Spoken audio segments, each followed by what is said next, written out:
Acara selanjutnya, penyampaian program sekolah oleh Kepala UPT SMP Negeri 3 Koto 11 Tarusan kepada Bapak Refki Anwar SPD, disilakan.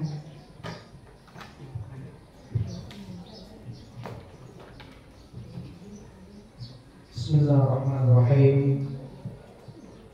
Assalamualaikum warahmatullahi wabarakatuh.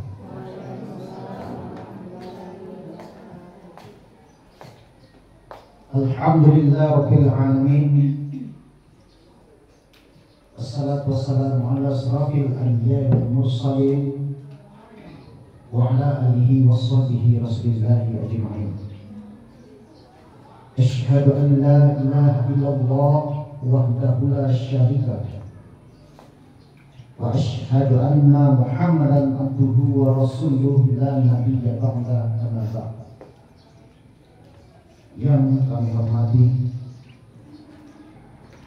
Bapak Pengawas PT SMP 3 Terusan, Pak Sulaiman PPD, seterusnya Bapak-bapak, Ibu-ibu, Wakil Kepala UPT SMP Negeri 3 11 Tarusan, beristimewa Bapak-bapak, Ibu-ibu, majelis guru dan pegawai UPT SMP Negeri 3 11 Tarusan yang berbahagia. Puji dan syukur pada sama-sama diucapkan kepada Allah Subhanahu wa Ta'ala. Berkat rahmat dan nikmatnya jualah pada kesempatan pagi hari ini kita masih dapat mengangkat kaki, mengayunkan tangan untuk hadir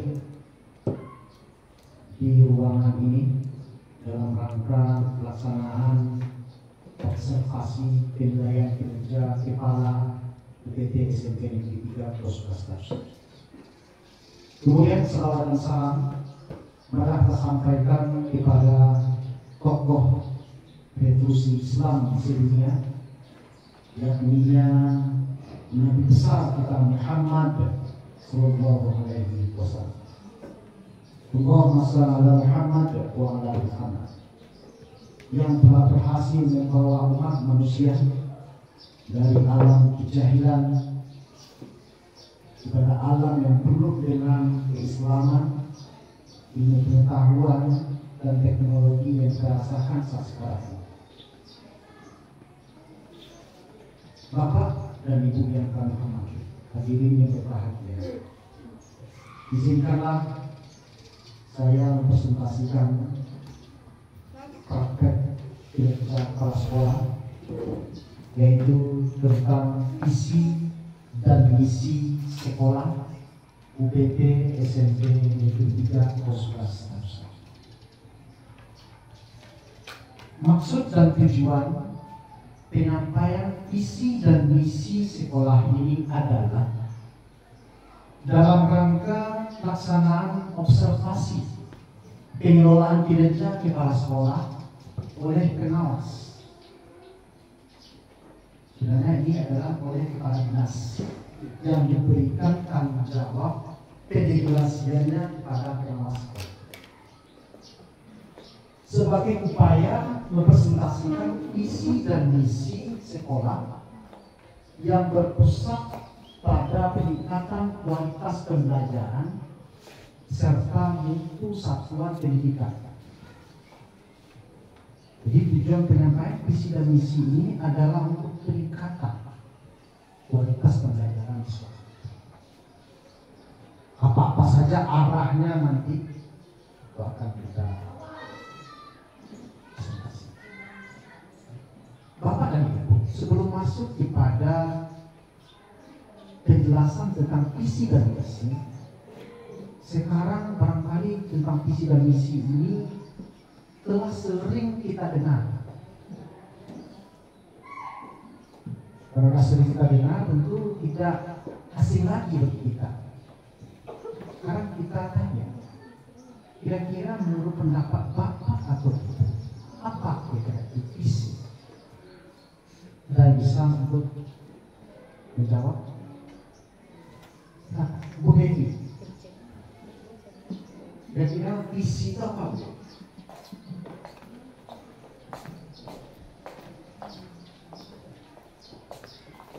Saya kira Assalamualaikum warahmatullahi wabarakatuh. Mungkin kalau menurut saya visi itu mungkin sesuatu yang belum terjadi, tapi hal yang kita impikan untuk di masa depan mengenai murid. iya, terima kasih, bagus. Ada yang lain, Bapak Ibu, pendapat lain tentang visi ini itu apa?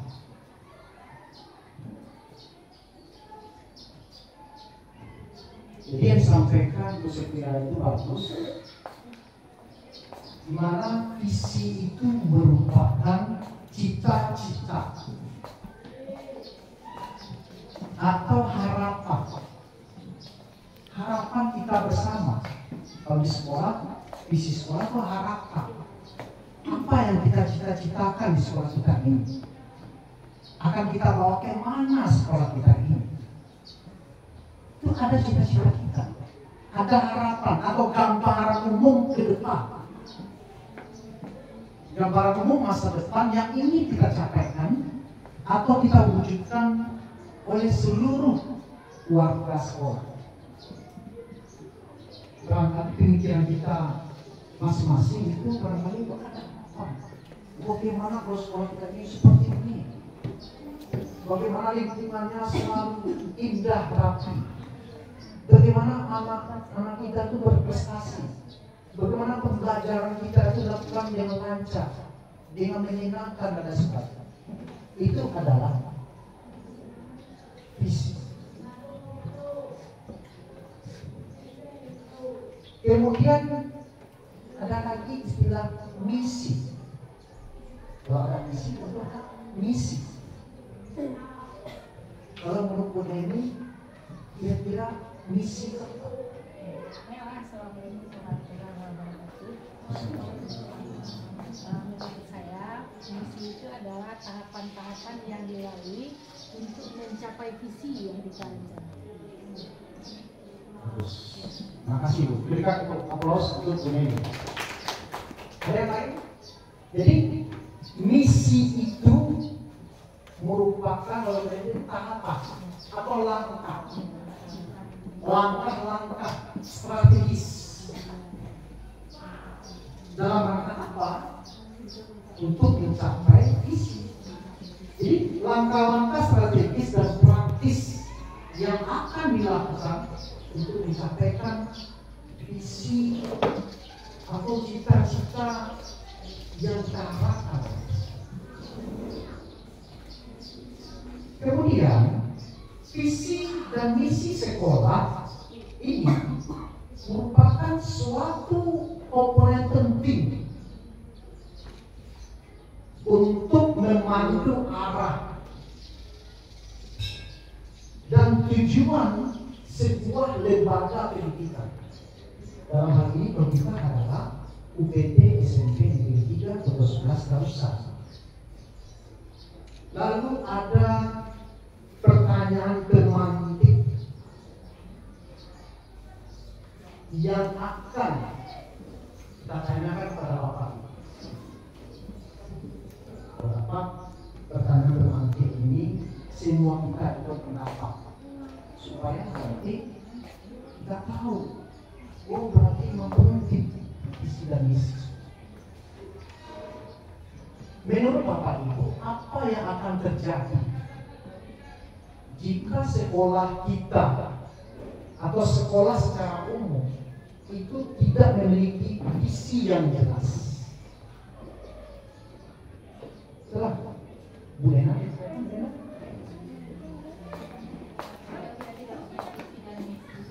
dalam rangka tentunya kita tidak punya tujuan yang pasti untuk mencapai.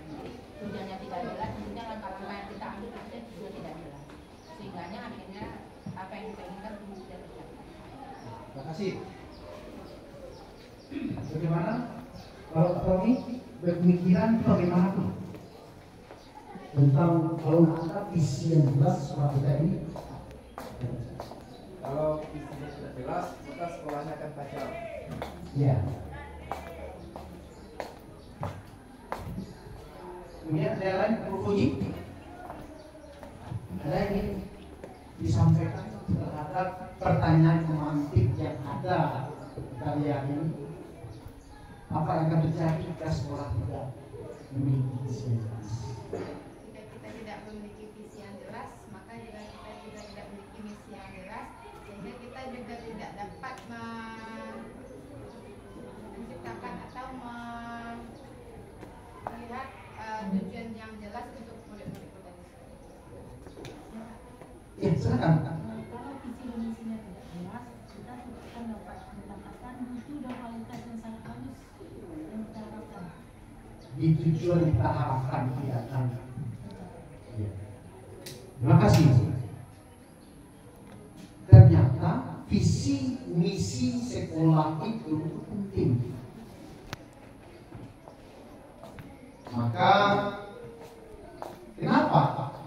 Dan sekarang muncul lagi pertanyaan. Kenapa pentingnya visi dan misi sekolah?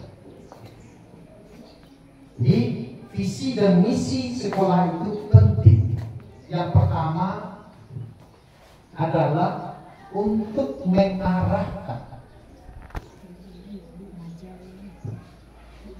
Jadi visi dan misi ini dalam memberikan arah yang jelas. Kalau arah itu petunjuk.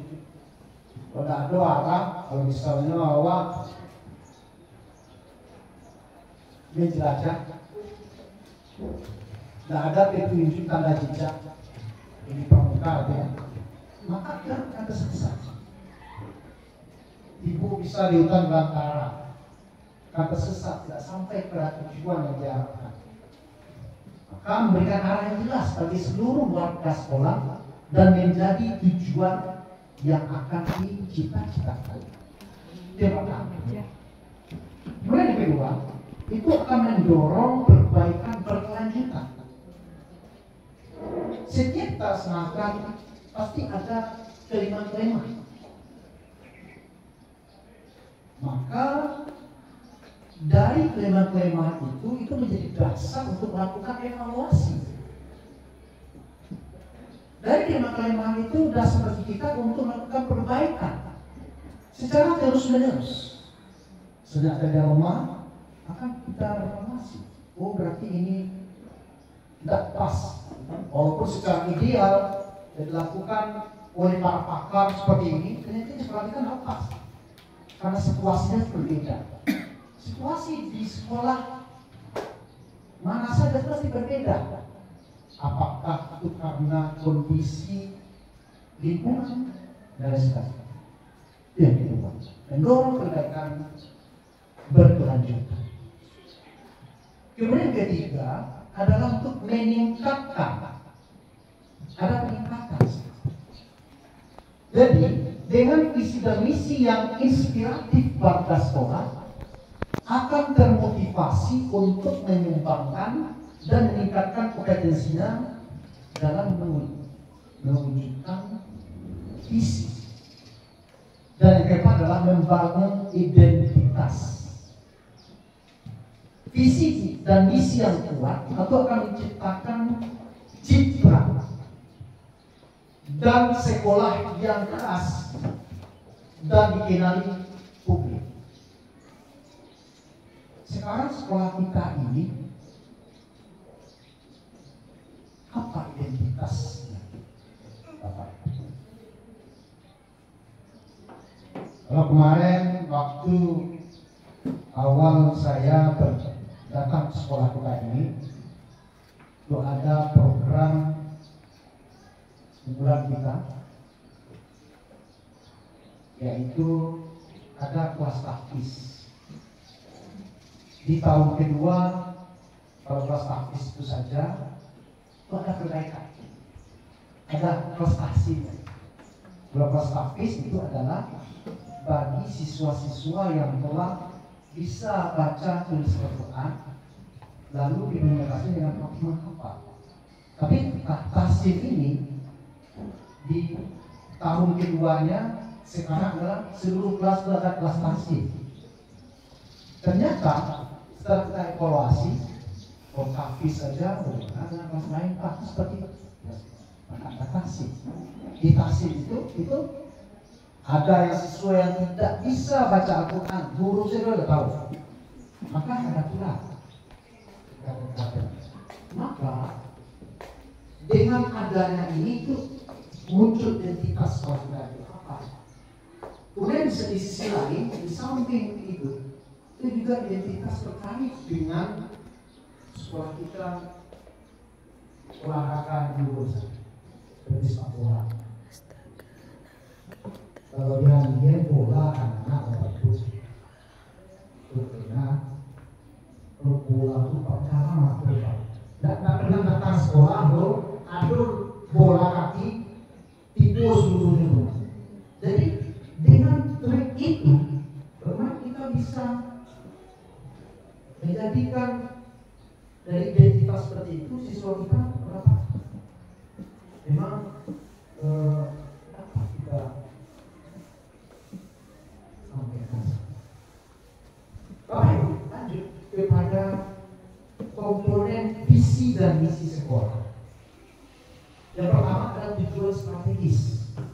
Tujuan strategis yang tak diinginkan oleh sekolah dalam jangka panjang. Jadi untuk mencapai visi misi segala macam itu jangan harap terus sekarang. Jangka panjang. Jangka panjang kita capai. Kemudian selanjutnya keunikan. Visi dan misi sekolah sebaiknya memiliki ciri khas dan keunikan yang membedakan sekolah dari lembaga lain. Dia adalah sekolah lain. Kemudian selanjutnya ada nilai-nilai luhur. Nilai-nilai luhur, visi dan misi sekolah mengandung nilai-nilai luhur seperti yang terkandung dalam profil belajar Pancasila sekarang ini untuk merdeka. Sebelumnya adalah pendidikan karakter. Sekarang maksudnya kalau Ibu burusi nenge juga kadang-kadang jika orang kia rumah ada dari menteri yang baru ada sinyal-sinyal bukan ikut dulu mereka baik alkohol kerja desa. Iya, apa itu profil kerja desa? Komponennya yang pertama yaitu beriman, bertakwa kepada Tuhan Yang Maha Esa dan berahmat mulia. Yang kedua berkebinekaan global. Ya. Terus ketiga bergotong royong.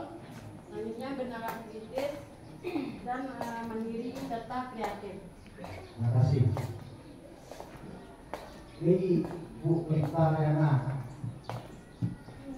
ini bisa tertangkap apa yang disampaikan oleh Bu Susi tadi. Komponen dari profil belajar Pancasila. Jadi itu ada nilai-nilai luhur di sana dalam visi-misi. Kemudian yang keempat adalah visi dan misi sekolah itu harus memberikan landasan yang kokoh, landasan atau pijakan. Kalau di rumah fondasi yang kokoh untuk berkelanjutan dari pengembangan sekolah di masa depan, baik dari segi akademik maupun keuangan dan infrastruktur. Infrastruktur fasilitas. Infrastruktur swasta. Kalau dalam Jawa rasul-rasul tetangga itu yakin, maka telah diperbaiki kemarin rehab 8 lokal dan 1 lapor. Kemudian infrastruktur juga kita merencanakan karena dalam perbaikan itu kemarin itu tidak ada listrik. Sehingga mengandung Pak caranya Pak di lokal masa ada listrik. Maka tentu lagi ada dari tenda untuk menambah listrik. Bisa kita merencanakan adanya bagaimana semua lokal itu dialiri oleh listrik. Sehingga kita dalam pembelajaran itu bisa kita memakai media-media atau infocus dan sebagainya. Ya, selama ini Jangan kadang-kadang saya sikbo aja Pak, lokal sikbo saja. Ini sangat khawatir, sangat apa sekali. Lanjut kepada proses penyusunan visi dan misi sekolah.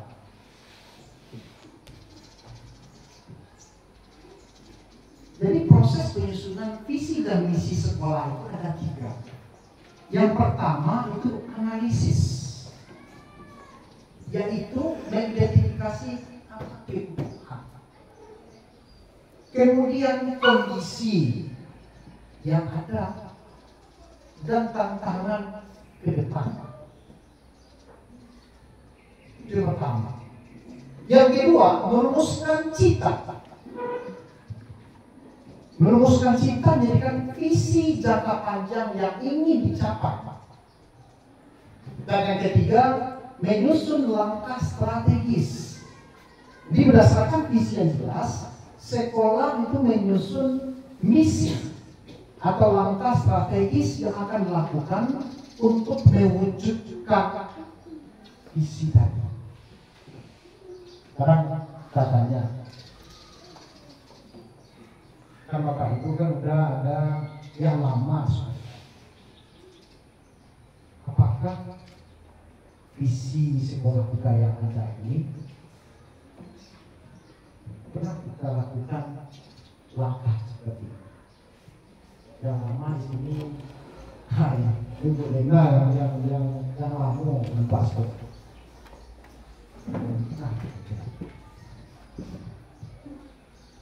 Kalau udah jujur ya Pak ya, mungkin nggak pernah ada rapat ini.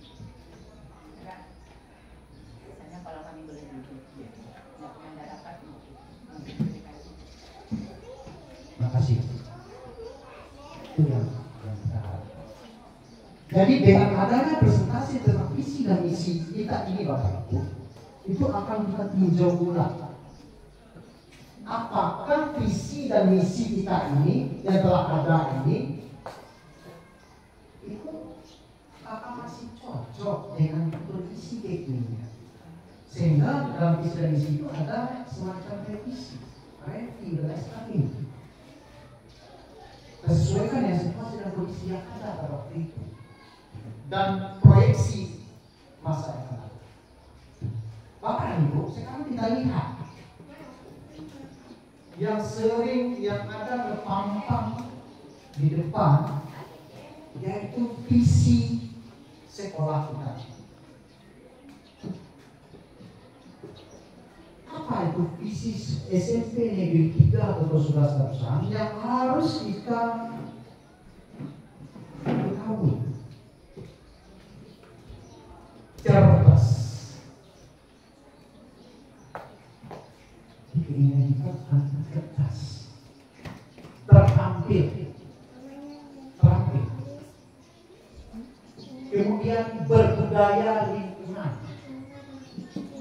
Jadi budaya lingkungan, apa misalkan bagaimana mewujudkan sesuatu lingkungan berdasarkan iman dan akhlak.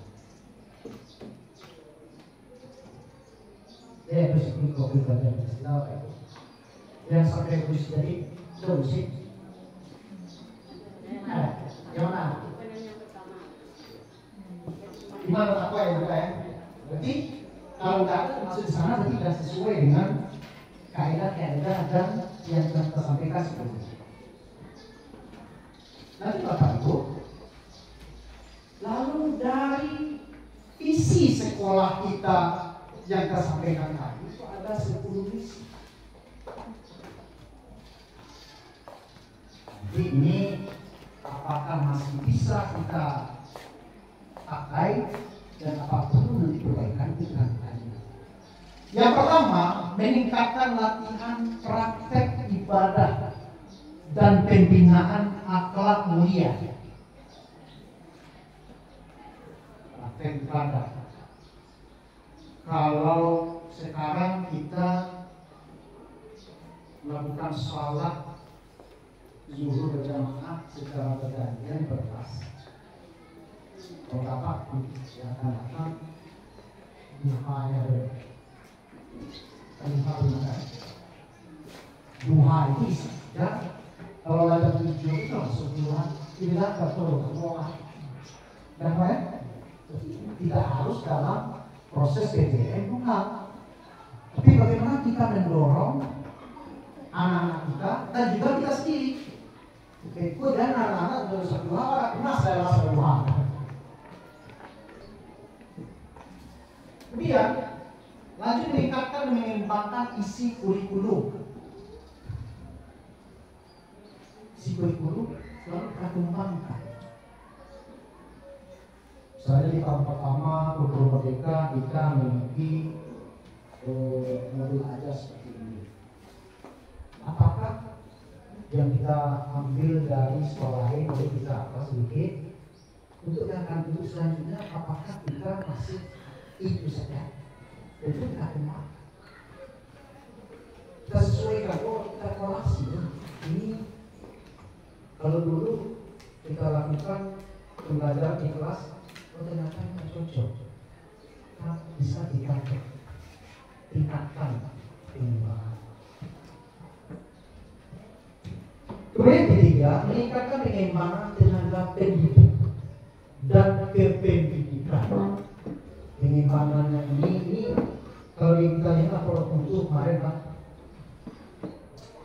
untuk pengembangan tenaga pendidik dan pendidikan ini kurang. Ya anggaran Pak, penganggarannya.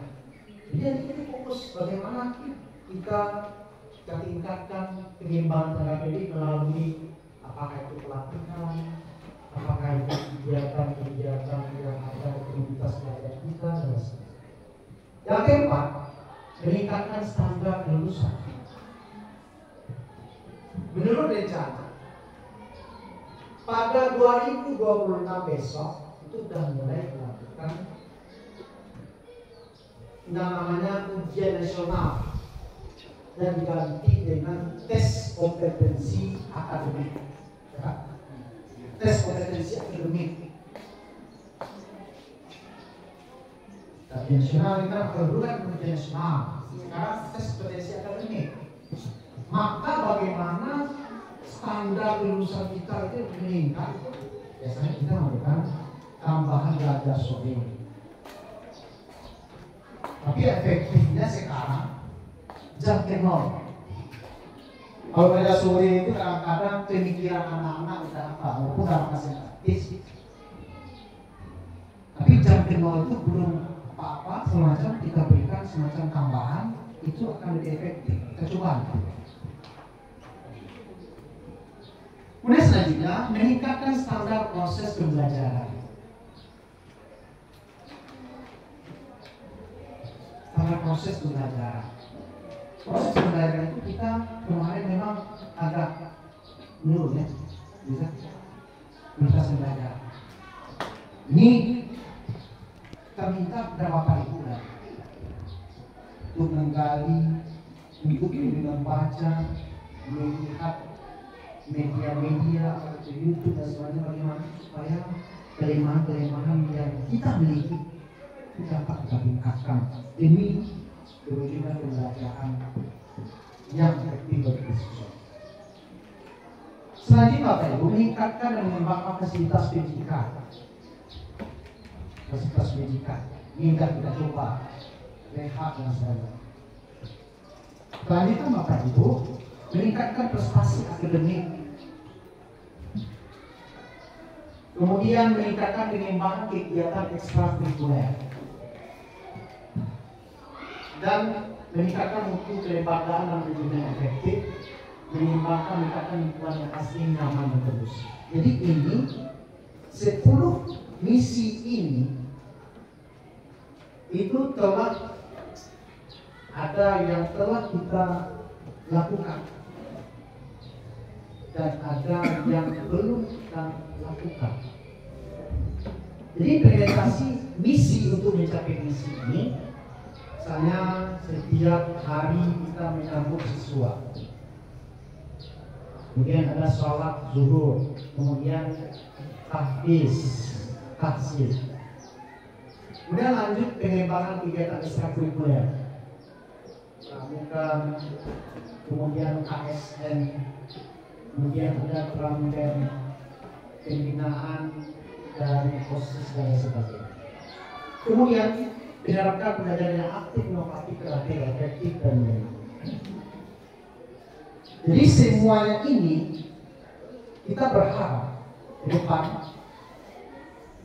sekolah kita ini dengan adanya visi dan misi yang jelas, itu adanya peningkatan dari tahun ke tahun. Barangkali karena waktu yang sudah kita sampaikan, mudah-mudahan apa yang kita sampaikan ini dapat meningkatkan kualitas pembelajaran kita dan program-program sekolah kita di masa depan. Terima kasih, mohon maaf bila taufiq wal hidayah. Assalamualaikum warahmatullahi wabarakatuh.